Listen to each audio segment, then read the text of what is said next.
everything they do from a defensive line standpoint, you notice every play is a plus or a minus.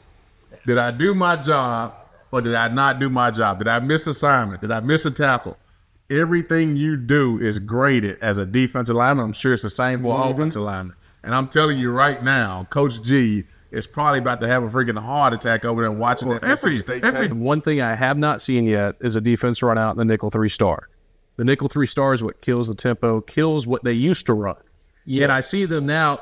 Our formations aren't as wide. We're not spreading a bunch of people out. Yeah. So you're not getting that because you know that defense is going to beat you. He was thinking, it seems to me, if I'm reading Josh Heupel's mind, I got to get a touchdown to win this game. I don't trust the field goal. This is a presentation of the Sports Source Digital Network, presented by Hearthside Bank.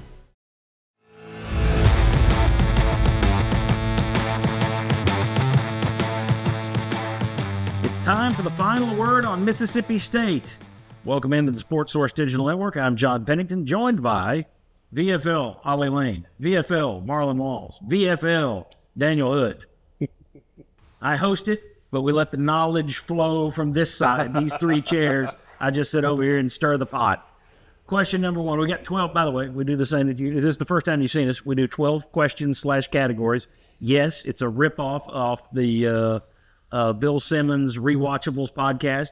If you like that and the way they break down movies, I thought that's good. I'll steal it, create our own categories for sports. So that's what we're doing here. Talking about the Mississippi State game.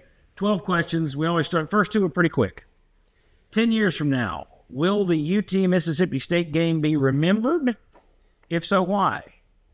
Yes, yeah. I mean, it was an instant classic game, overtime. Every time you get into an overtime game against an SEC opponent, I feel like those things get remembered on a high level. Especially, too, I think on the Mississippi State side, it's going to be remembered a lot because it really did show Mississippi State's a lot more talented than people probably thought going into the season. Okay, he says yes, it is. It will be remembered 10 years from now. I'm back and forth. I think if you do remember it, I think it'll be because Josh Levy turns into to be a hell of a coach. Yeah. Mm-hmm. And then Josh Heupel turns to, well, he's already, a seven to that. To that era. I think that like what Mississippi State is doing this year, and I've said this over and over again, I think by the end of the season, they're going to be in an upset, some big time opponents. To go toe-to-toe with Tennessee like that without offense that's available to score, and the defense showed up. I think that shows that Mississippi State's a good football team. I think he's a good football coach. So I think it might end up being where we end up clashing again at some point, and then you can kind of go back to this game here previously. They remind me of Tennessee in 2021. Heupel's first year. Last year, they lost their quarterback. Yep. All right. And they didn't have as much talent even as Tennessee when Heupel got here. So I think they are a dangerous team moving forward. No doubt. Yeah. Because that system is an equalizer. Daniel, is this going to be remembered 10 years from now? I don't think so. Just watching it there, I mean, the only reason I think it may be is, again, it was Aguilar, or is the most yards a quarterback has thrown against an away team under Heupel. But I think, that right? Yeah. I haven't looked it up. Vanderbilt was. No, I'll trust you. No, I actually looked that one up because better yet, I verified it with Jimmy Hines. That's he's got the notes on that. Jimmy lies. No, but I just and I try to think back to like when we played, and I was like trying to go through all the overtime games we had, and like I forgot one or two of them. So it's a big one. It got the monkey off the back. I think it's really important this season. Yep. 10 years from now. Yeah, it was a good game. Yeah. I thought the Georgia game was a more fun game to watch. I mean, Tennessee lost, obviously, but I think that was two powerhouses, you would think, going at it. To me, if I had to pick one of those that was going to be remembered, I'd go Georgia, so I'm going to go neither. Because as a panel, we said no on Georgia. So I don't think this will be remembered in terms of, 10 years ago, people are going to be 10 years from now, people are going to be talking about, that trip to Starkville. We'll see, though. If Joey wins the Heisman, or we win a national championship or SEC championship, then 10 years, you'll definitely talk about it. All right, here's the next one. Kind of ties into that same thing. Would you watch the Mississippi State game again just for fun? Was it that good of a game? No, I didn't have fun watching the game the first time. I mean, after restarting my heart a couple times and recovering from my stroke, No, I would not watch that game. There was a lot of frustration that went on through that game, especially on both sides of the ball. That I hope they're watching it again, but I will not be partaking in another rewatching. It's a high bar to say I'm going to watch a game again for fun. Yeah. You may get one or two a year. So I'm with him. I may watch it for heartburn, but until I have the desire to get some heartburn, I'll stay away from it. If I'm same thing, I probably not. But if I'm gonna watch it to like see where our defense that's true. Yeah. struggled at or things that we need to get better at. But this is just for fun. For fun? No. I guess the one to compare that to is like the Alabama 2020. Right. Yeah. If you're flipping by and that's on ESPN Classic or something, Watching that one. you're watching that. Yeah. Okay. Question number 3. What was the game's single most memorable play? It's got to be the pass interference, right? That's the play. That's the play that we're going to go with forever. Watched the guy do a breakdown today, and he said clearly that's OPI. Don't even talk about it. It's OPI. See, again, in Starkville they're saying no, it's not. Here or they're saying yes, it was. Here it's like no, it wasn't. That's your most memorable play though. Yeah, but because what had to happen on that one is I guarantee Mississippi State submitted film to the ref saying, watch Chris Brazzell on these long balls. He's pushing off on the defenders. And the ref just threw it because it looked similar to the Georgia. Because I thought it was questionable against Georgia when Brazzell caught those, that it could have been an offense pass interference. So I thought it was 50-50 at best. If that was just depending on, and I saw where the ref is. The ref's middle of the field. Yeah, that's a tough scene. Yeah, so what's he seeing? We can see all the replays in the world, but what's he seeing live? So, but okay, that's good. Yeah, but my thought too is like if you're a ref, you shouldn't be there. Like that's one of those plays you just let happen naturally. You don't want to make your statement that play. Okay. And I'd say most memorable play from this game is the Heupel score strip sack. That was a huge change of momentum in that game. Yeah. And especially when you look at the parallels between the strip sack that we got at Georgia. Luckily, the defense scored on this one because what happened in Georgia is you don't go up and you end up with 3 where you needed 7 to close that game out. Yeah. Luckily, the defense did it for you, got you 7, and really helped you kind of set yourself up back into that game where it was at. See, that's what I was going to go with that one. But, and I'm going to base this off of the one that gave me the most reaction. The one I saw it and was like either, oh crap, or like, all right, that's pretty doggone good. Mike Matthews, over the shoulder, drop. We missed it. And here's the reason why. For me, I was ready to put Mike Matthews up there. Like, hey, this cat is the real deal. We've got Brazzell, who's 1, and this cat is a true number 2. So that play was big moment. We just seen you make that catch versus CTSU, right? But you were at home, and so now I'm ready to see you do it in an away game, crowd going, cowbells going, and I was ready to put him up there. And when he dropped that, I was like, let's go ahead, Dave. Well, the only thing I was going to say is to add another one just that was really memorable. Colton Hood playing like a first-round draft pick, and that pick 6. I mean, that's number 2 of the year. 2 touchdowns for him. This one's probably not the most memorable, but it's the one that stood out the most to me was Brazzell's catch where he's falling down and twisting and still catches the thing. Yeah. The night we're now jinxing the guy. Last year we jinxed him into being good this year. Now we're going to jinx him back. The night and day difference between his inconsistency last year and what you're seeing this year is remarkable. It's crazy. The balls he is catching, and it's darn near anything near him, he's hauling it in. He's becoming your most consistent player. As we showed on Sunday, he's 20% of your yards and 20% of your touchdowns, which is a bigger percentage of the offense than Jalen Hyatt in 2022. If you're in those circles, you're doing amazing things. But let's go back to the Matthews thing. Yeah. I was like you. This is where you have to stand up and say they're the greatest receiving player. I was ready to say Staley and Matthews are taking steps forward too. Yeah. Matthews has a lot of drops. Yeah. Now, this isn't his second year. It's his second year in the system, same as Brazzell, but it's really just his second year playing. So I wonder, is this a guy, because we saw it with Hyatt, Thornton a little bit too. If he were healthy, I think he'd have had a big year last year.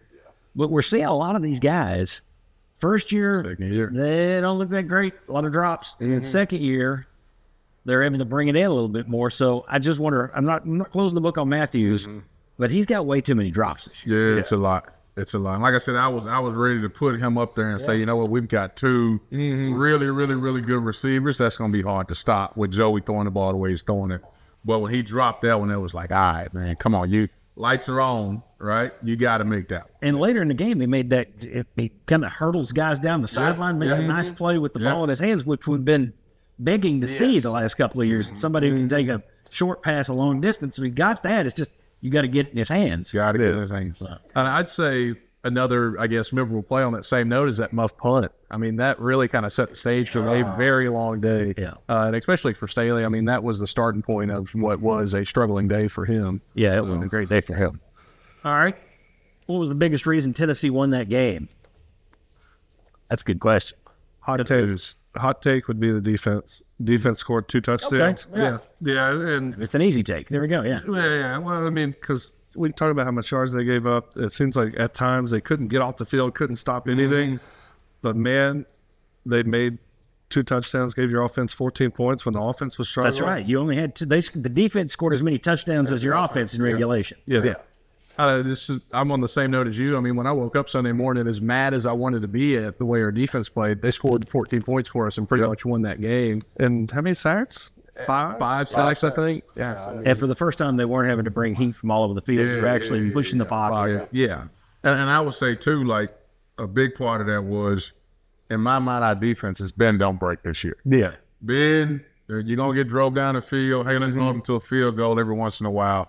But when they got the strip fumble, and then the pick six, it's like, all right, we can probably be a step better. Yeah. Again, I think when you're looking at, like, the different teams in college football, we ain't that far off from the best one. Right? Just being honest from what I've seen week to week.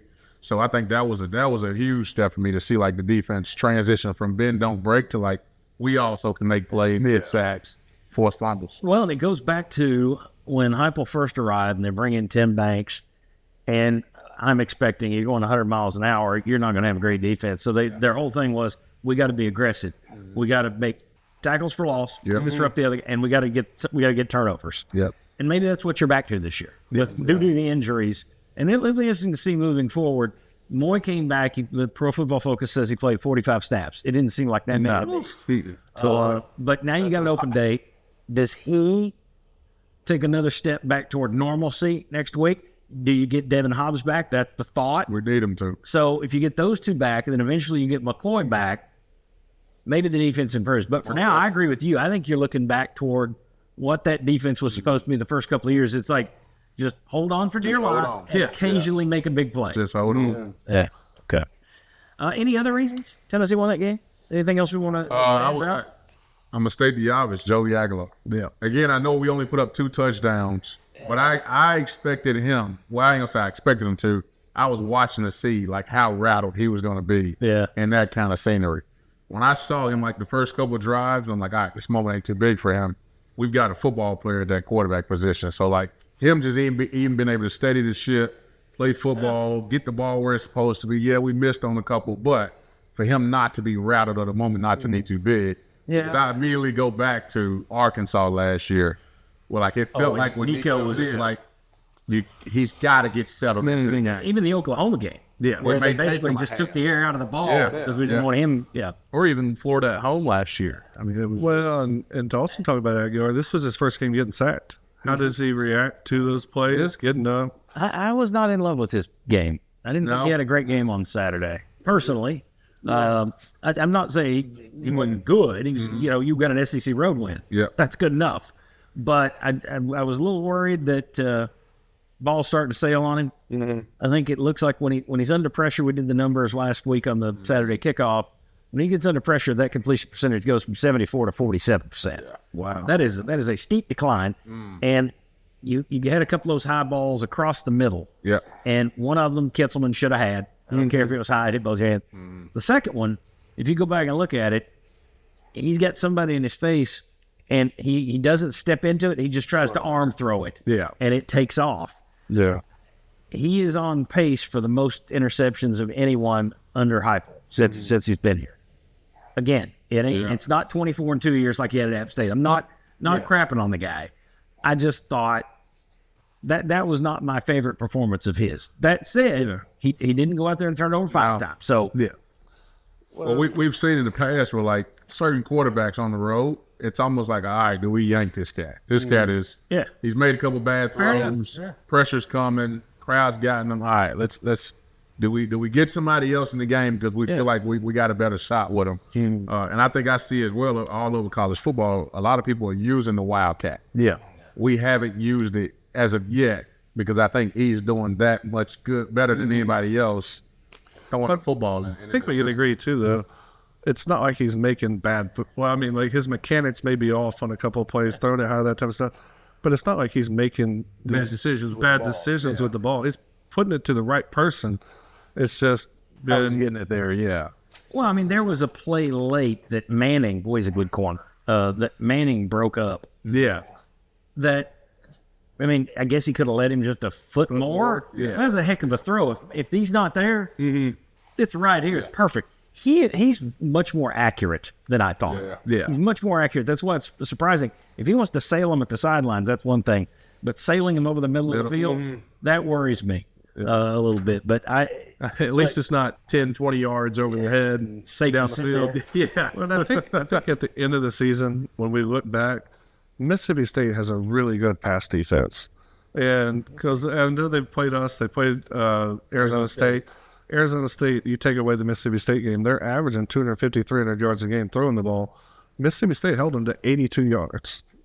Now, granted, they rushed for 270, but I think at the end of the season, we look back and be like, that was an impressive game, whereas it doesn't feel as impressive right now. And I know we got to go. Like, No. what I was about to say is, I think this is something that's correctable. I think he looks better than what he looked at App State. And so I think that's, you've got a quarterback at the head coach who's going to sit in the meeting and say, hey, man, look right here. You got to take that hit. That's just part of the position that you play. So I feel like he's going to get better as the season go on. So that's the reason why I'm confident, because, like, see him in that moment, true road game, I was expecting him to almost, like, fall apart. Yeah. Also, we're going to get into, we're talking best and worst coaches moves. I have a feeling that the clock man is going to come up. But I'll tell you what, I'll hold on to that. All right. What was the biggest what if? Biggest what if in that game? What would have changed? Well, I think you got a couple of them. If they don't call offensive pass interference on Brazel, if they don't catch the hold on the Mississippi State run touchdown, that long run, that's the thing. Everybody's like, well, if we'd done this and this, we'd have blown them out. They had a couple of those too. If they'd had a couple of things go their way, you lose. So I don't know which is the bigger one. I guess since we're doing a Tennessee show, it's the Brazel OPI. Yeah. But either one of those touchdowns that got called back, I'll leave it at that. Go ahead. I was about to say the forced fumble came right after they faked the punt on us. Yeah. Yeah. And so if that don't happen. Which was a great call by Levy, by the way. That was a terrific call. Yeah, my what if is to go two of them. If Mike Matthews catches the football and Brazel doesn't get the OPI, you're talking about Joey Aguilar having 450 yards passing on the road. Yeah. Like, it's a completely different story. He may be top in the Heisman race after that one. Oh, no, I'm gonna top you guys all right here, if you don't mind. Well, that's fine. Go. Just beat us all. Yeah. You don't muff the punt to start the game. You go down, you score a touchdown. It's a completely different game. There you go. Completely different game. That's a good one. Yeah, I agree. 'Cause I'm sitting there after those first two drives. Mississippi State can't move it a foot. No. And you wind up giving them 7, and then you go all the way down the field like a hot knife through butter and settle for 3. And I'm sitting there thinking, you're clearly the better team. Yeah. This thing ain't going to last long. Tennessee then gets a touchdown. And it's like, this is going to be a blowout. And then all of a sudden, Mississippi State Starts running the ball like crazy. running the ball like crazy. Yep. That's a good. That's the winner. I think he called his shot and he hit it out. I think it was that muff punt.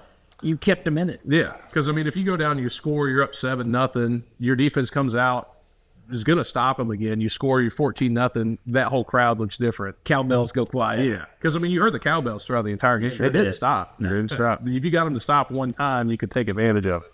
What about if Fluff doesn't get switched out for what's the guy named Booth. Bothwell? Yeah, Or Bothwell got switched out for Devin Booth. Yeah. So Fluff, I guess they pulled him at some point. But that was killing us. He might have worn himself out. I don't know. They lifted him. Then on top of that too, when they had the last time they had the ball in regulation, they decided to throw it 3 times. Like, guys, you run the ball, you're getting 10, 12 yards a click. I was surprised to see them not go at least 1 or 2 running plays. Oh, you're talking state. Yeah. Because, I mean, they were running the ball all over us. And it seemed like that would have been the route to go, but then they decided to throw it 3 times. Which they hadn't thrown well all out. Yeah. Although Tennessee had a drop bomb and a touchdown call back. Mississippi State had a drop bomb. It was like in the same spot, too. Yeah, beautiful pass, and their guy dropped it, and then they had a touchdown, and both teams missed a field goal. There were a lot of ifs and buts in that game. Yeah. But I think I do think the biggest one, though, is the muff punt, personally. Did everybody get one? Yeah. All right. I declare, this is our big statement. Everyone has to make a big declaration that you believe will be true, and I think it was interesting last week. I think the biggest statement was you saying, I declare, if the defensive line doesn't have a big day, we go to Starkville and we lose. And I thought they did play better in their pass. Well, and the one Tyree West when he hit the guy. Oh yeah, there you go. Cool. He wasn't saying the rest of the game. No.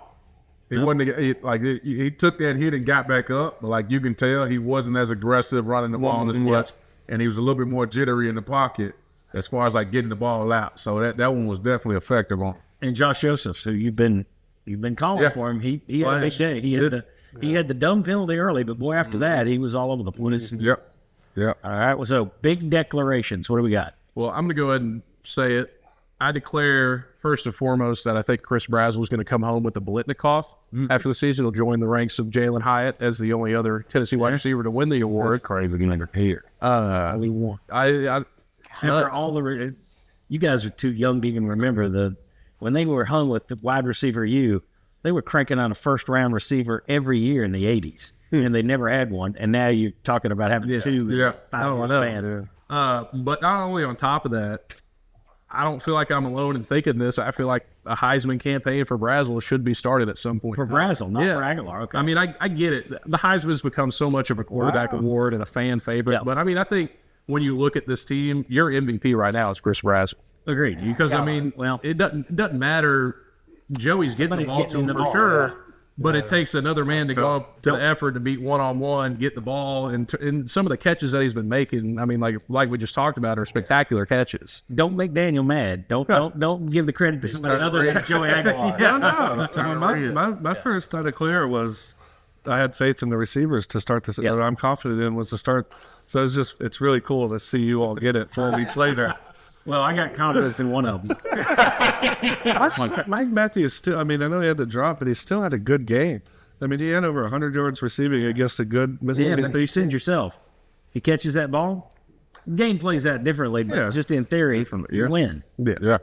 So, and that's why I think it was the second week that we have a potential for 2 1,000-yard receivers because Mike Matthews' growth this season has been incredible. All right. But I like going with the I declare. That's something that I think will be seen in 3 to 4 weeks from now.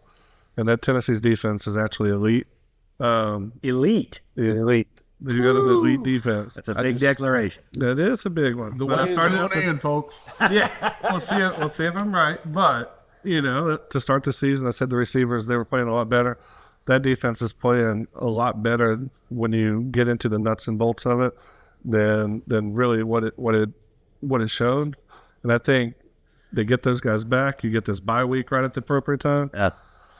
You're going against an Arkansas team that fired their head coach, fired their defensive coordinator. I think it's that can go both ways though. It can. You're the first one to face them.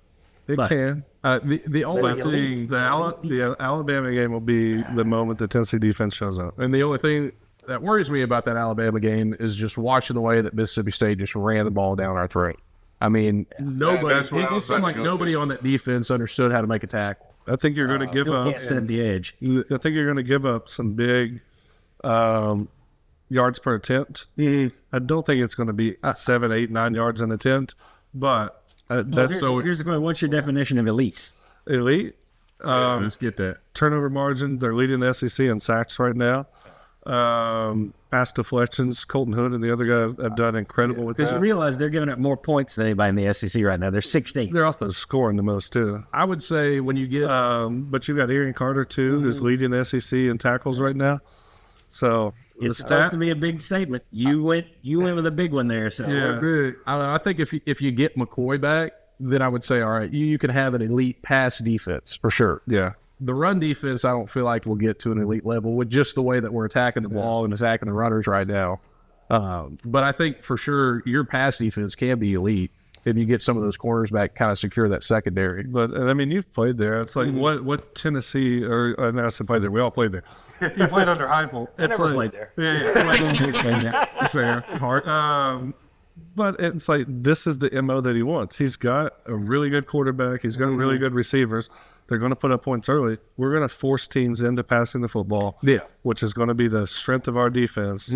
Teams won't be able to run the ball 70 plays a game and keep up with you on the score. Okay. And so they're going to be forced into throwing it, which is exactly what Tim Banks and this coaching staff want.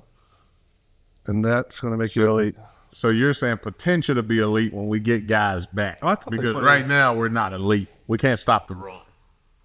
You put up how many defensive? You're giving us 30 points a game. You can't stop the run. You just what I'm saying is potential wise. You're saying when we get guys get them back. You get McCoy back. You get some depth at the defensive line. Going forward after this bye week, they will. But I also thought they played really well against Mississippi State. I don't think that this staff cares that much about yards per attempt on run. And what you said off air on the Sunday show, it's like when I watch them, I can see what the coaches are teaching them. Yeah. And I bet these guys are grading out higher. We're grading them right now on the Georgia and all this type of stuff. That's not what they're coaching. They're coaching tackles for loss. They're coaching sacks. They're coaching PBUs. They're coaching interceptions. Yards per attempt, they're like, we know we're going to give up some of that. And I don't know. Well, it gets back to what we were saying earlier. That bend, don't break. Yeah, bend but don't break and just make some big plays. When we played a bend, don't break. That would call that elite. But when we played that under Wilcox as a bend, don't break, where you created the wall. Mississippi State did it against us. This isn't really a bend because you're trying to get penetration. You're trying to get tackles for loss because there's a stat out there. So many tackles for loss, so many sacks per game will lead you to wins. Come on, we got it. All right, bring it home. All right. Fishing for it. I've seen Coach G at practice. I've seen him in scrimmages, like getting after it. I've seen him on the sideline getting after it. I can tell you right now, when they go watch tape of this Mississippi State game and they're running outside zone, and we can't stop it, Coach G ain't looking at the film and saying, you know what, but you got great penetration. Of course it's not. The hell with the 8 yards that he just got. you got everything they do from a defensive line standpoint. You know this. Every play is a plus or a minus. Did I do my job or did I not do my job? Did I miss assignment? Did I miss a tackle? Everything you do is graded as a defensive lineman. I'm sure it's the same for offensive lineman. And I'm telling you right now, Coach G is probably about to have a freaking heart attack over there watching that every defensive line because we have not stopped the outside zone all season long. We've been soft on the edges. I'll tell you this story real quick. Here we go, real quick. So my redshirt senior year, I had 3 sacks versus South Carolina. Right. This is Jadavion and Clowney, Coach Strip. The big win. We have I think they're ranked like 11th or something in the nation coming to I'm balling out, right? I've got 3 sacks, a couple of tackles, the whole deal. Can I add one thing to this real quick? Nope, not yet. Trust me. I literally get in on Sunday, and I'm thinking like I'm big man on campus. I'm good to go. Yeah. Read my stat line to me, Coach. I was like Coach Carter when he comes in out the first game. The guy said, yeah, Coach, what was my stat line? And Strip is pissed at me. Stripling, yeah. Most You memorable missed an assignment. You wasn't running on a couple plays. Your effort was down. You got a minus there. You missed a tackle here. And it's just like my 3 sacks and 7 tackles and all the rest of that it just deflated. And so I literally left the meeting pissed because their standard is, yeah, you had a couple big plays, but what did you do majority of the game? Did we stop the run? And so Daniel Hood, the Zen master, I'm telling you right now, that ain't what's going on in the meeting with Coach G right now. This is one of the hardest freaking defensive line coaches in the country that will cuss your butt out. So of course they'll do that. And what I was adding to your story is Steve Spurrier at the end of that game complimented our defensive line of playing the better than he ever had seen. Yeah, but what the hell did Strip say? What did Strip say when we got to beat? Well, yeah, but that's where the one thing Marlon's leaving out of that meeting is Coach Stripley beat the table with his fist. He said, "What'd you think? Y'all played really well, and I was going to come in here and pat you on the back. Heck no, I'm going to coach you harder on a good game rather than coach you softer on a good." All right, so Sorry, folks. We got a declaration that Brazel's going to bring home the Biletnikoff. And side note, go ahead and move the Heisman to him. Campaign for him. Daniel's declaration is, end of the season, this defense is going to be elite. Elite. Marlon Walls, what's your declaration? My declaration is this is going to be one of the better Tennessee offensive lines we've had in a very long time by the end of this season, as far as statistics go, how many times your quarterback sacked, false starts, all the rest of that, and then you add David Sanders in there coming in. I think you're about to get really good on the offensive line. And behind David Sanders, you know you got a guy that can float almost. If something happens here, we can move him. So, I think this offensive line is going to be one of the better offensive lines in the country, recognized from a reward standpoint by the end of the season. Somebody last week, maybe The Athletic, had them ranked as one of the top 10 offensive lines in the country. And I think we said that on this show. Yeah. Last week. Yeah. We were talking about they've got to be playing like a top 10 offensive line. What's crazy about that is I've been a part of Tennessee offensive lines that I thought were a lot more talented. I mean, at one point you had Cade Mays, Trey Smith, Jerome Carvin, Darnell Wright, all on the same line. And they weren't doing what these guys were doing. These guys are solid. I don't want to speak it into existence because the last time we labeled them with the name, the dam sprung a leak. But, I mean, TVA looking like a good dam's holding up the water well. So... All right, here's the deal. I declare Tennessee has already played 3 of their weaker foes. Really? Now, Mississippi State on the road is a good one. Georgia, home, that's a good team, although we watched Alabama go into Georgia and beat them but any given Saturday, Jake. But you played a Syracuse team in their first game with their quarterback, that's a good system, but they moved the ball on you a little bit with the pass game. I almost said throw game like Butch. Against the elite against the elite defense. But you've got ETSU mixed in. You got UAB mixed in. That plays a lot. This isn't a big declaration, but I declare we're going to come back to earth a little bit. I think there's a lot of talk that, oh, man, Mississippi State's great. I've been saying for 2 years, I'm worried about Jeff Lebby. He knows Heupel. I've seen that offense. Yeah. That first year, Tennessee was not supposed to go 7-6 and reach bowl game, and you did. Yeah. That's an equalizer, that offense.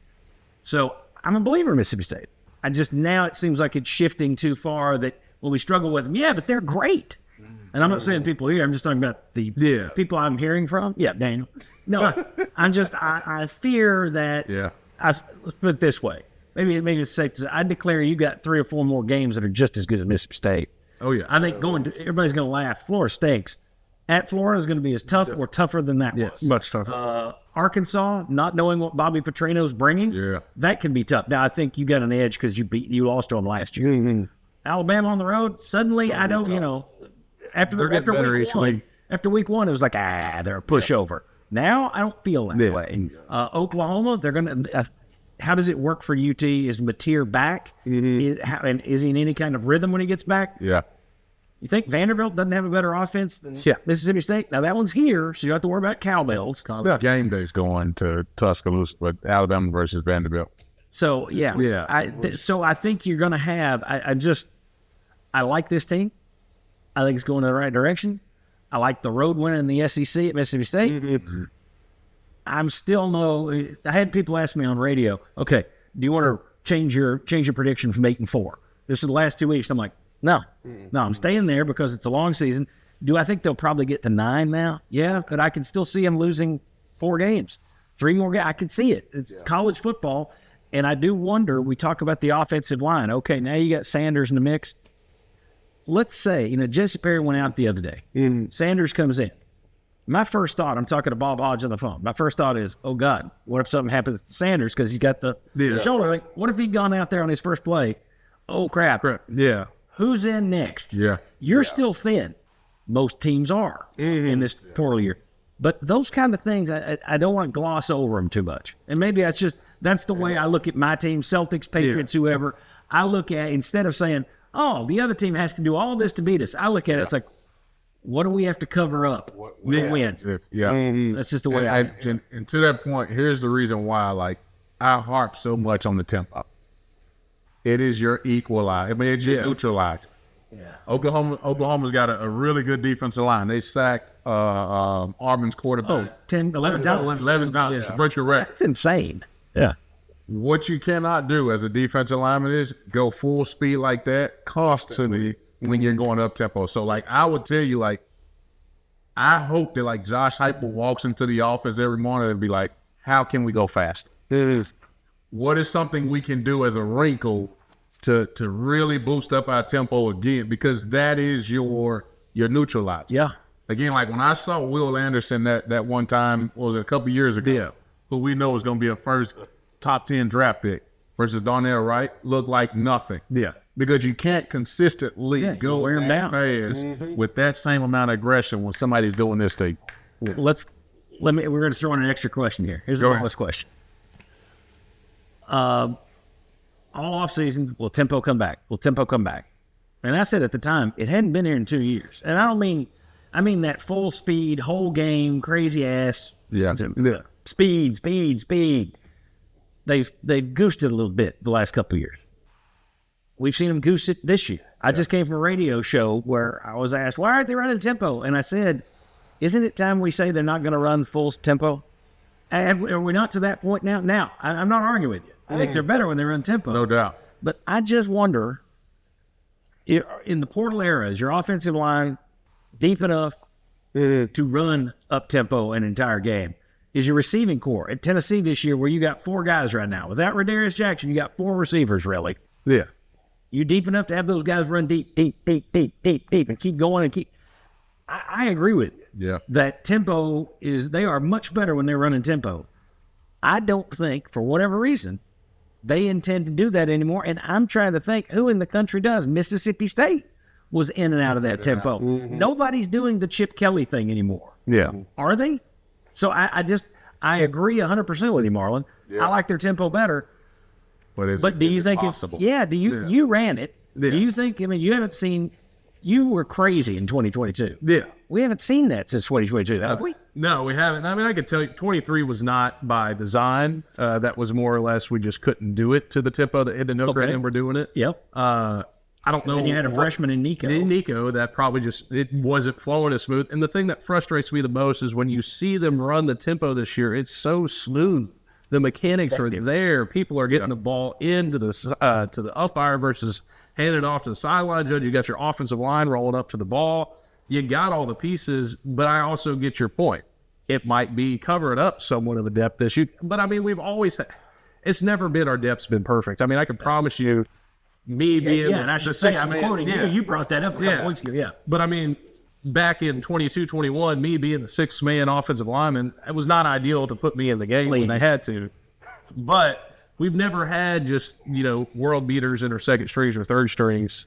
So I don't see, there's got to be something adding to it. I don't think the added facts in that, you're just trying to protect your defense. I think at some point that runs to an edge, and there's another reason why they're not going tempo full time. Yeah, I mean, Heupel always talks about the rules changed. I wonder how much of that was just they changed it to where the defense can now have time to get on the field. Yeah. They were trying to do some new rule this year where they had to do it at a certain pace. Yeah, they can't. I've not heard that can't do the turtle subs anymore. Yeah, and I've not heard you're not supposed to walk off the field like they were doing. I've not heard anything about that though.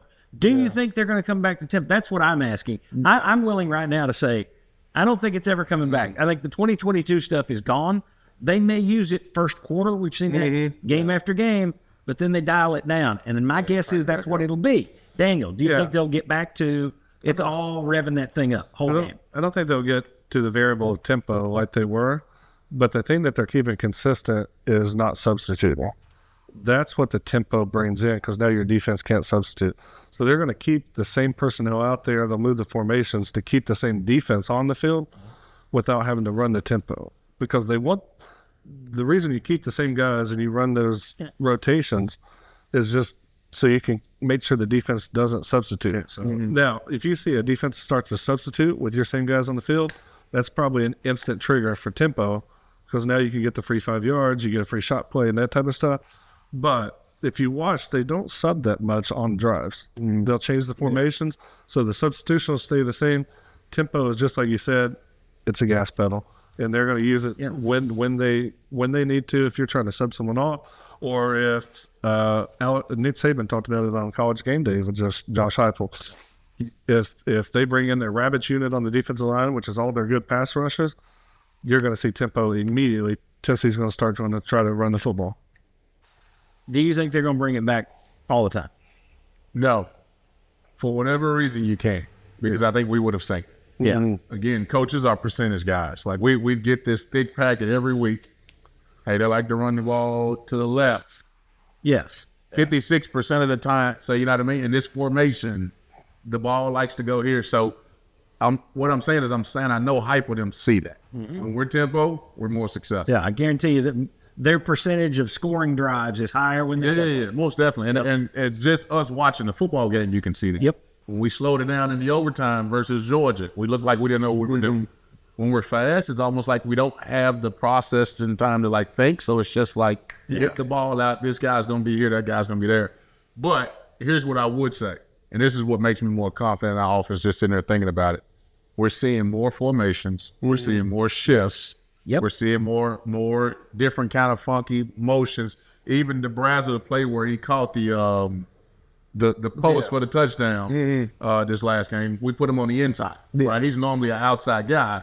So Heupel's being more creative with his formations, finding those mismatches like we did back in 2022. The Aguilar rushing touchdown. Yeah. Around the edge. We didn't see that the rest of the game. Exactly. Boom. There's a different look. Stack it to the right, put him in. Okay, we're going here. Yeah, here's the other thing as well, too, about the tempo, and I wondered about this. Are we not going as much tempo because Joey is still figuring out the offense? And we don't want to overpick. Because I don't care what nobody say. We know quarterbacks and how much preparation goes into formation, routes, route tree. Here's what we want to do here. The guy got here this summer. Yeah. So I think he's kind of learning on the job as well what we want to do and how fast we can do that. Yeah, I would love to give truth serum to Josh Heupel and say, okay, why? Why? We all know your offense is better with tempo. No doubt. So why, for example, you scored 3 straight times on Georgia. You're up 21-14. Why did you slow it down? Yeah. I understand, in the second half, Georgia takes that kickoff and runs it down your throat, literally runs it down your throat.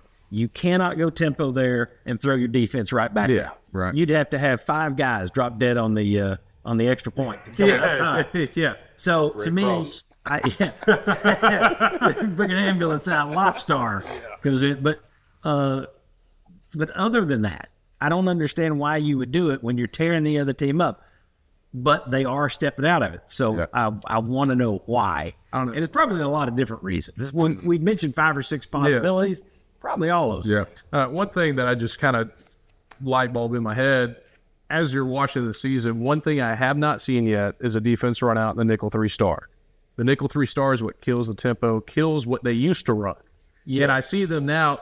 Our formations aren't as wide. We're not spreading a bunch of people out. Yeah. So you're not getting that because you know that defense is going to beat you. So I think with the changes in formations and the different stuff that we're doing, that's probably what's holding that tempo back, because to run really good tempo, you spread everybody out wide, but then that defense is just going to get that nickel star, and that kills us every single time. Well, I asked you guys on the Sunday show, what's up with the run game? Part of the run game is you're no longer spreading everybody out wide, and you're no longer going 100 bringing miles the an box hour. more condensed. Yeah. Box is more condensed, and you're no longer getting guys who aren't ready. Mm-hmm. They're not lined up. I'm not in my gap because So I think all that it's all such a into chess one match. big pot. So you fixed your offense to where you can't just have a one answer solves it every week like you were getting last year. Mm-hmm. But the problem is now you can't use the tempo all the time. Yeah. You're bringing people into the box. Your run game isn't consistent. It's just a constant chess match back and forth. But anyway, that was a wild divergent move there. Daniel, do you have anything else to add on that? Okay. All right. Thank you. Next one. I'll start with Daniel because you didn't chime in there a whole lot. Did any player achieve their career high watermark? I'm not going to chime in a lot here. I don't think so. No, I thought a lot of the players played good, not great, but I don't think anyone had that one game. Joey could have had it with the big layoffs that we had, but I think there's a lot left on the table for this team to work through in this bye week. And I think we're going to see our best game here in 3 weeks. I'll go David Sanders. Obviously, it's his first time out there. It was a heck of a debut. It was. He looked good. Even with the false start, it didn't kill. No, it wasn't like a. Now, and to be thrown in on the road, key drive, go in there and do what he did. Now, I know they're probably going to put more weight on him, so I don't know what that'll do to his speed and quickness. But that first play where he's got great feet, he got out there quick. Yeah, he did. So I'll go David Sanders. Anybody else have a career high watermark? I'm gonna go Caleb Herring. Okay. 2 sacks, back-to-back plays. That made me say, all right, I want more of that kid. Put that kid on the other side of Joshua Josephs. Then you still got Tyree West, who had some amazing plays. Dominique Bailey had some amazing plays. You're starting to see this defense come alive, and I think for me, Caleb Herring is that X factor guy. Like, all right, we throw this guy in to beat a guy back to back like that. When you know that when you beat the guy the first time, he's probably thinking about you. All right, I've got to do this right here better. Guy comes right back and get another sack that killed the drive. I say Caleb Herring. Did you notice that, Daniel? He said the defense is starting to come alive. I think that's his way of saying it's going to be elite. I'm telling you, I'm saying elite. Y'all are just 4 weeks behind. 4 weeks will be saying the same thing. Always there. Not on Daniel time. Yeah. What are you going with? Who had a career high watermark, if anybody? I wouldn't say anybody really had a career high watermark, but I would say something that was submitted in this game for me is that I understand now why Deshaun Bishop's your number one out of the backfield. I get it to a point now. I get it. He's kind of your guy. He was a little bit more of a guy you can lean on in the run game in this game. So I understand why he's your first guy out of the gate now, to a point. I still think Star Thomas needs to get more reps. Watched the film breakdown earlier today on YouTube, and it's the kind of thing you don't notice on TV. Guys got the all-22. The Star Thomas pass, he gets taken out of bounds about, 15 yards. Mike Matthews has a guy to block. Yeah, didn't block him. Didn't block him. Didn't block him for like 7 steps. He didn't block him. Yeah. If he had turned around and blocked him, might have been a touchdown. Yeah. But instead, that guy came over and made the play. If Star Thomas takes that pass to the house and he's now got 3 receptions for a touchdown, I think different conversation. Yeah, I think he and Bishop were both very good. Nothing against Peyton Lewis, but he's not the game breaker that the other two are. Yeah. Well, then I seen Peyton Lewis miss that key block as well. Oh, that's right. I bet he said, all right, get him. Somebody's got to come in. Yeah. Okay. Next up. I am confident in. So coming out of that game, you are confident in. It can be a player. It can be a position group. Confident in David Sanders. Like we just said, guy looked great. I'm ready to see him in the starting lineup, see that NIL money start paying off for us. There you go. So, yeah, I'm excited about David Sanders. I've been excited about him since he got here in the spring. Really looking forward to what he's going to add to this offensive line. And I think, too, as part of it, a lot of questions I've been getting is, well, how is that going to affect the chemistry for the offensive line? I don't think it's going to affect it too much because coming into the season – Umaroff knew, well, I'm not in the starting lineup, David Sanders is, so he's going to be okay with accepting taking that role out, especially because, I'm the next man up regardless. So when you got that feeling that you're the next man up, you're going to get your time again. Yeah. And plus, he's gotten to play more snaps than he's ever gotten to play in his college career so far. He's done really good, so if anything, it's a confidence builder for him to know when he does need to go back into the game, he's going to be good. Going to be good to go. Are you confident in, Marlon?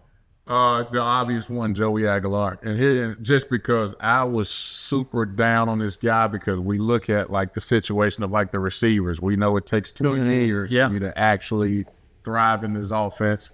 I didn't think it was going to be possible for this guy to come in one season and literally make our offense look the way it looks. So we're yes, we only scored 2 touchdowns, but, I expected that game, that on the road at Mississippi State. Yeah. 4-0, I expected it to be a clunker for us. I expected that guy to have one of those, not to throw a guy under the bus, but Garrett Tunnel moments where we're looking all right, that ain't gonna work. Nathan Peterman at Florida. Yeah. You can listen to the radio before the season started, and you can hear guys say, "Oh yeah, we're gonna see all 3 quarterbacks. We might see all 3. Definitely gonna see another one as far as taking over as the starter." And what I saw in that game was the moment's not too big. No. Yeah. And if you can go get it done down there, you're going to get coached up on the small things that you didn't do right. Hype was going to catch those. And then he seemed like a guy where you can teach him and he gets better. Yeah. So for me, it was Joey because I was super down on him. I didn't think jumping into this system in 1 year in a short period of time, we're going to be successful. And you're going to see your backup quarterbacks at some point because we got a yank. That's out.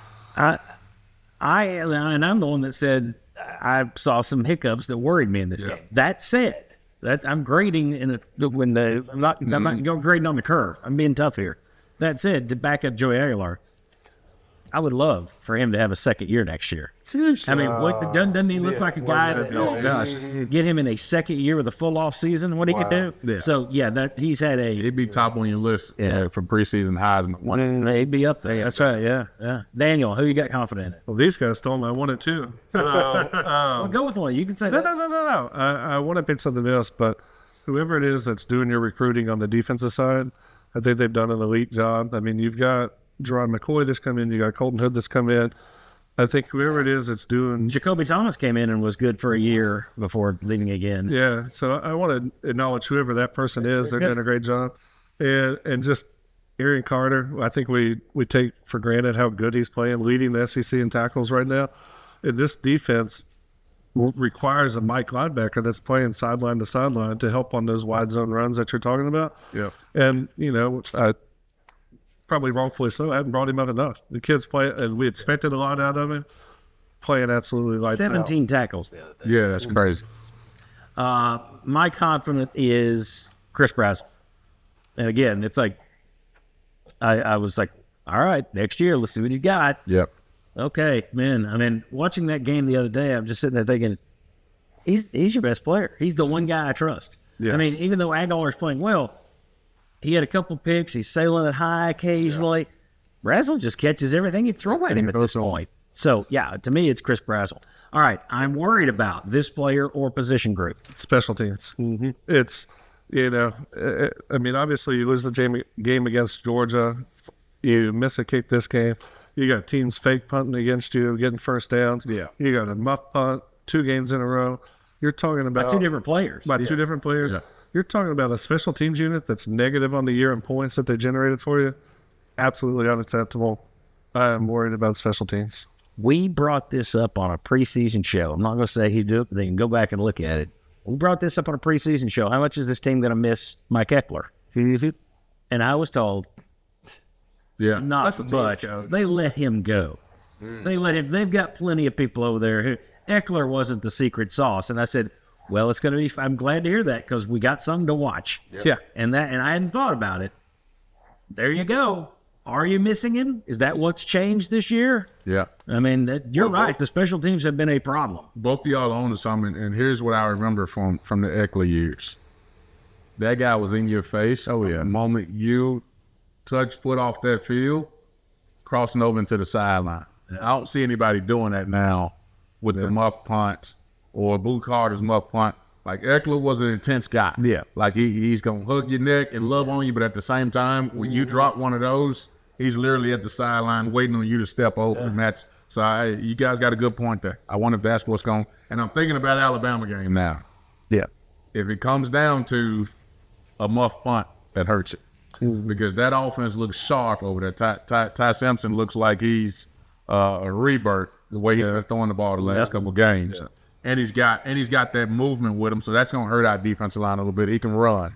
And I'm thinking that game may come down to, or that Oklahoma game may come down to a special team thing. And I don't think any of us can sit right here and say right now we're confident, special teams-wise, we'll go get it done, or we'll make the kick to win the football game. Before Sunday's show, one of the guys, I'm not going to throw it out who, but somebody said, I don't know, the way they were running the ball, the way Tennessee was managing the clock there at the end, I just wonder if they were going to settle for the Hail Mary because they didn't want to put it on Max Gilbert's foot. Yeah. Now, I can't imagine that would be the case, but somebody imagined it. They asked the question, and I might be the only one who couldn't imagine that. So you guys might be going, that is a concern. If you go down to Alabama and last play of the game is a Max Gilbert kick, I feel bad for the kid. I wouldn't want to play that position for that reason. Yeah. But he had another miss at Mississippi State now. How much is that going to be in his head? Yeah.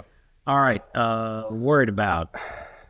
Somewhat on the similar note, I'm worried about Staley. I'm worried about where he's at. He continues to be very inconsistent when he's playing, and you could see that the muff punt craze created so much insecurity in the way that he played the rest of that game. Now, I picked it up later in the game, made some good catches for us, but you're seeing it all throughout the season so far. He's been our most inconsistent wide receiver to this point, I feel like. And at some point in time, was it Travis Smith or is somebody else going to come in and be at least a little bit more consistent? And especially, I think it's time. You need to get him off punt return. Keep Boo Carter back there. Yeah, no doubt. Because, I mean, at least I get you muff the first one. Maybe you don't want anything to do with the second one. That's a punt you got to field. I mean, that's one of you lost a ton of yards. Yeah. And so and it's no knock. I know the kid's super talented. I know he's going to do good things.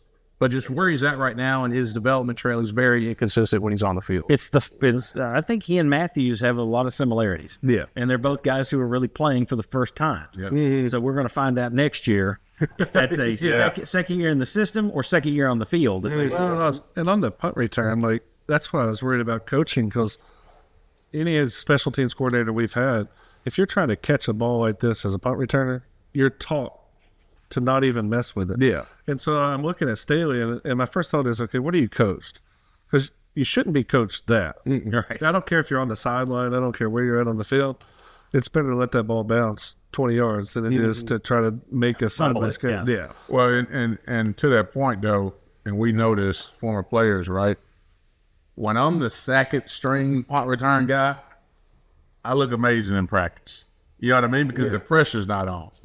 But when they say, okay, you're up now, mentally it's like, all right, don't screw this up. Yeah. You know what I mean? And so I wonder if that's what kind of took off. But something I'm worried about is, I'm gonna go back to it, Mike Matthews. I think if you're smart on defense, you say, you know what? They ain't been running the ball very well, not as much as they have in the past. Let's double Chris Bradshaw. Staley's inconsistent, so I'm gonna put this on Mike Matthews. For me, it's like, we need that guy, that catch. Yeah. Like, for me, it was more confidence. Yes. More confidence of, like, you know what, I can do exactly what he's doing if you throw me the ball. Because I think when you get down into the nitty gritty, or we make it to the playoff, you're gonna say, you know what, let's take that Bradshaw guy away. Let's put a safety over the top, play man over here, and we box that guy in. Let's make somebody else beat us, whether it be the run game or that stacking receiver over there, and Mike Matthews. Good. We need to catch up on time, so I'm just going to say that I agree with Daniel. I'm worried about special teams. That's a good one. Yeah. All right. Now, question number 10. Only two more after this one. What was Josh Heupel's best or worst move versus Mississippi State? And do we all just look inside the last 2 minutes of regulation? Yes. I'm going to say it's the best and worst move just because of what you said. Don't put the game in Max Gilbert's hands right now. Ooh. Okay, boy. But I would rather get him down there and try a field goal than throw a home. Yeah. I would say I don't think I was trying to. Hope not. That's what confused me is the first drive, it looked like they were going for the field goal. And then the second drive, they're going for the Hail Mary. I mean, it's very clear, point blank, that they were not going to trust Max Gilbert to win that game for them. But at the end of the day, you put that guy in that position, you got to trust him to go make the kick. I mean, yeah, if that's the case, that you got bigger problems. Yeah. Well, you have a freaking kicking competition mid-season. So we're somebody to beat this guy. Yeah. Yeah, and the thing is, he hasn't been that bad, though. I mean, he hit a long one. He hit a 52, 53-yarder, yeah. But no pressure was on. Okay. So that was the best and the worst. All right. You can go best or worst move. I'm going to go worst move was that clock management. Yeah. This gets back to, I mentioned the Aguilar thing earlier, and I said I'll hold on to it. We all heard Sterling Hinton say, well, look, if I'm the quarterback, I'm putting a lot of that last bit on me. Because what we don't know is how much of that is, I mean, maybe Heupel and Halsley are calling that in on time, and Aguilar is not spitting it back out quickly enough. Maybe he's not processing that quickly. Now, he runs the 2-minute offense, so he runs the up-tempo. You wouldn't think it'd be an issue. But I thought there were also a couple of times where, and maybe this is pro versus college, but I thought there were a couple of times where he was out there on that last drive, drops back, should have said, nothing there. Gotta get rid of it. Instead, he would look and I think he burned 7 or 8 seconds just standing back there on two plays. So, you know, I thought that Heupel mismanaged that whole thing at the end, which is rare for him. You go back, he managed the end of that Alabama game in 2020. Well, Bob Hodge was talking to me today on the radio, and he said, look at all the close games they won last year with their defense. That's all good game management. But I think it was a flop on Saturday. So that's where I'm going. Worst move was the clock management at the end. when I watched it, he was thinking. It seems to me, if I'm reading Josh Heupel's mind, I got to get a touchdown to win this game. I don't trust the field goal. And you saw it with the deep throw that was just missed by a yard. Yeah. I still don't understand why you blow 34 seconds between your first and second play. That's the most frustrating thing. You got 3 timeouts. You can't take them to the next game. You can't take them into overtime. Use them. Use the timeouts. And I get what he's thinking when he made the comments. When we had the second play ready to go, and we called it, but it didn't get snapped fast enough. The fact is, you're on the road. You've already seen throughout the course of 60 minutes, we can't run tempo. We can't snap the ball fast in this one. Call the timeout. Call the timeout. Get together. Talk about it. But, I mean, this isn't the second time they should have used the timeouts against Georgia as well. But that's a good point. If you have a second play called, there's no reason to burn 35 seconds before you run it. That's the problem. It's not that we had the second play. So what? You didn't run it.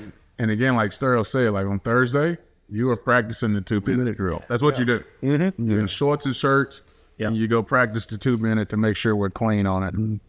Anything else, or are we all just kind of sitting on that one? I would say use Star Thomas more. Okay. Use them more. Let's get the run game going. Blue Carter take some pressure off.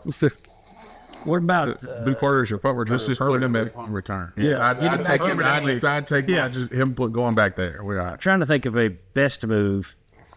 Just a play call, but I loved the call on the Aguilar touchdown. The touchdown run was a nice call. We need more of that. More of those design quarterback runs. I thought the best call in that game, though, was the fake punt. Yeah. I thought that was a gutsy move, and it was one of those where, oftentimes you're like, okay, beware the punt. Caught me completely off guard. Yeah, I was watching it. It's like, oh, crap. Yeah. Okay, question number 11. Picking nits. Something small you didn't like. Going back to special teams, I just don't know why you started Brandon Staley over Boo Carter. Boo Carter, play defense, catch punt returns. Only to go back to Blue Carter. Yeah. I may be upset because I may have put like a little small bet that Tennessee is going to return one for a touchdown on punt return. But when you got a guy that's elite, use him. Yeah. I mean, Staley's not an elite returner. That's just not who he is. May develop to be, he may turn into it at some point. Yeah. But we've seen Boo Carter with the ball in his hand. And And to me, if he muffed a punt, I get it. Yeah. But he's one of those guys that can make up. Make up for it. Yeah, he's got a short memory. Yeah. 100%. All right. Something I'll pick a nit at is the cowbells. Look, I haven't heard a cowbell at a football game since I was in high school at Gibbs, and there was a reason we used cowbells at Gibbs. I mean, come on. My high school used them too, and we played in the cow patch. Yeah, so I mean, I don't know. I guess it's tradition. It's what they do, but come on. There's got to be something better than a cowbell. I mean, I guess not. It sounded annoying as crap on the TV, but I don't understand how an artificial noisemaker is used like that. If that is legal, then where's my thunder stick? Well, here's the better one. I want Oregon to use duck calls. You have 100,000, those 80,000. You never hear anything on the field. Yeah, that'd be a good one. I mean, so the turkey calls are Virginia Tech. Yeah, cowbells are a lot of fun though. Like if you go to the Knoxville Ice Bears game, can you imagine sitting in front of us, sitting in the middle of 5 of those guys? It's just constant. Yeah. Oh, I got a picking nits. Something I didn't like. This is going to come across wrong.